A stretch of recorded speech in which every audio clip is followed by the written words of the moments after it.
Hey, this is Dave Mustaine from Megadeth, and you are listening to Kiss FM. So, Megadeth is one of the metal bands that most come to Brazil. You think any story to tell us about Brazil? There's a lot, Matthias, but I think if I told you 16 stories, you would miss out on your interview. They've been great. They get better every time. There's been a couple that were a little hard during different periods in history with the economy of Brazil or with the lineup of the band. But right now, I think everyone, Megadeth, the fans in Brazil, we're all in a better place right now, and I hope that Yes. the economy is going to be doing good when we get down there, so it'll be good for the Brazilian people to be able to come out and celebrate with us. Yeah, I also hope that the economy is better. Yeah. Um, do you have any favorite Brazilian song or musician? God, Matthias, if I told you the song that I know, you would think I was crazy. The only, the only Brazilian song I know is oh da dee da da do, whatever that one is. I don't know the Yeah, name. Kiko would know it because we were always doing stuff like that. We would be listening to a song and he goes, "Oh, you know that's a Brazilian song," and I was like, "Oh, I didn't know that." I thought you would say that Kiko was your favorite Brazilian songwriter. I didn't hear the songwriter part. I don't know any Brazilian songwriters besides Kiko. But Sepultura, I know who they are, but I don't know very many of their songs. So about your new album, the Secret Die of the Dead that was released past year. They still get some chaotic ideas from dystopia and all this um apocalyptic stuff. Uh, so may I ask, the pandemic and all the political situations of the world that is going now, did influence you in somehow on writing the Sick, the Dying, the Dead? Well, I've written about what's going on in the world ever since the first record, and I was a young man at the time, so my understanding of the world was different. I've been writing for 40 years now, so the way that I see things is different, and the way that Mhm. things affect me is different. So, yeah, the stuff has changed over the years. I don't always write about politics. Uh, it doesn't always interest me.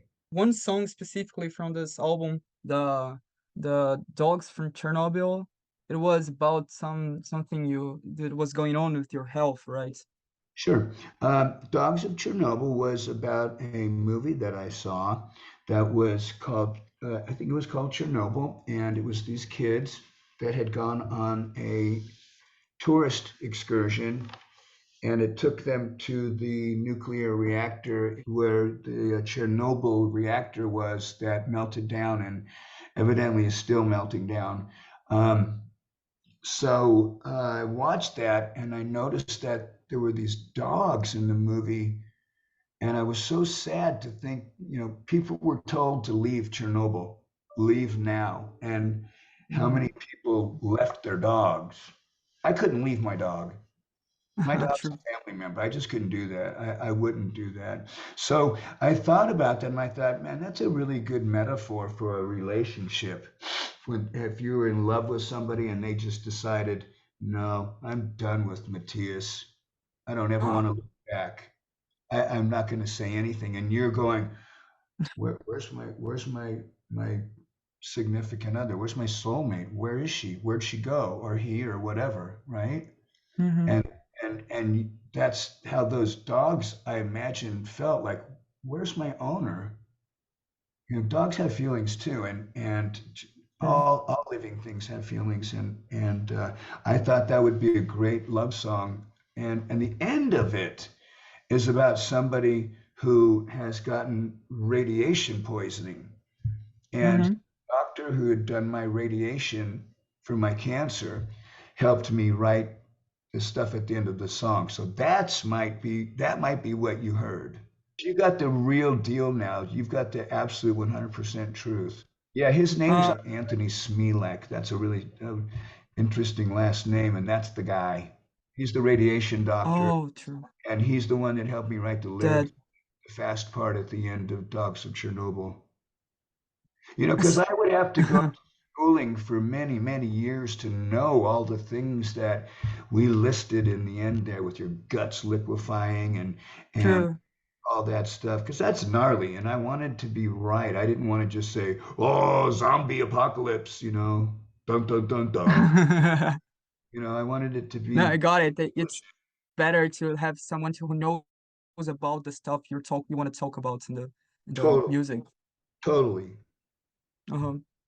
So, the Megadeth is coming to Brazil to have some shows in April. What's the expectations you have for it?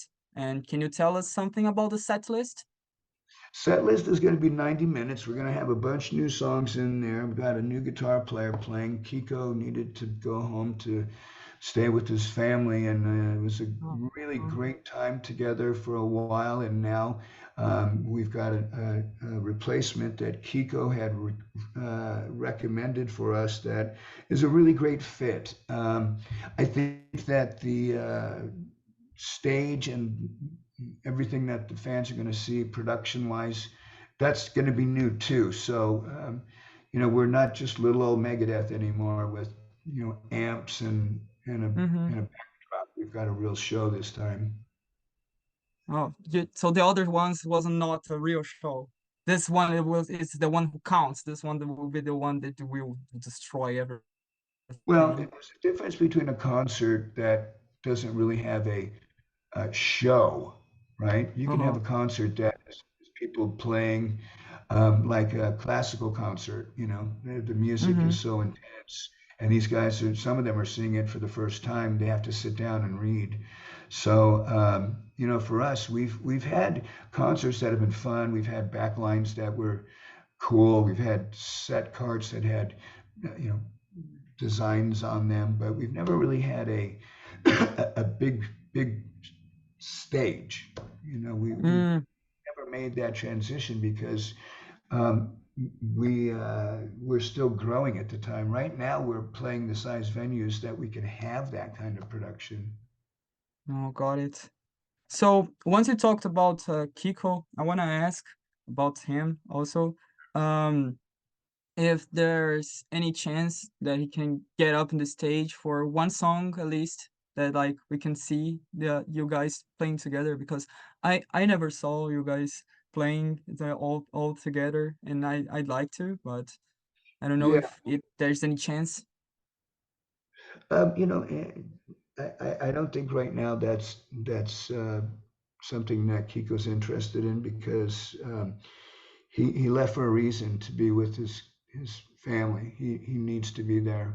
And if the time presents itself in the future, I'm not opposed to it. We just got done playing with Marty, so Mm-hmm. that kind of shows you how I feel about that. But um, I'm trying to be a little realistic about stuff. I know if it was me, last thing I would do is quit a band I love to be home with my family and then go back out on the road with the band that I quit. you know? If you have any plans for the future of Megadeth? Yeah, of course. We aren't going anywhere right now. We've got a really long tour set up for this year that takes us all the way to Christmas time, and then Mm-hmm. we're already looking at stuff for next year, which is good. But we've got to get busy on some of these plans because you know sometimes even a year is not enough time to start setting something up. Like I don't Uh-huh. think I don't think we would ever do this, but say for example, if we played a big football game, you got to plan that a long time in advance. And True. I'm not somebody who likes to go on TV and lip sync. That would happen, but you need to have plenty of time to do the really big things, and the really big things are coming to us now. Sure. Yeah, limp sync it definitely doesn't fit your style. Thank you for your time. It was such a honor talking to you, Dave.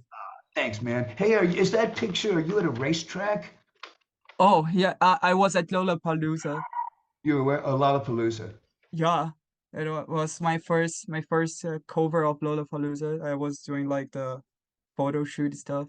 It was super nice. Okay, because I thought the fence behind you was to keep cars from flying over the railing. Yeah, it kind of is because it's the autodrome, so it kind of sometimes happen races there, but it's closed for the Lollapalooza. Oh, very thank you for the talk, and thank you for You're all the welcome. attention. You got it, buddy.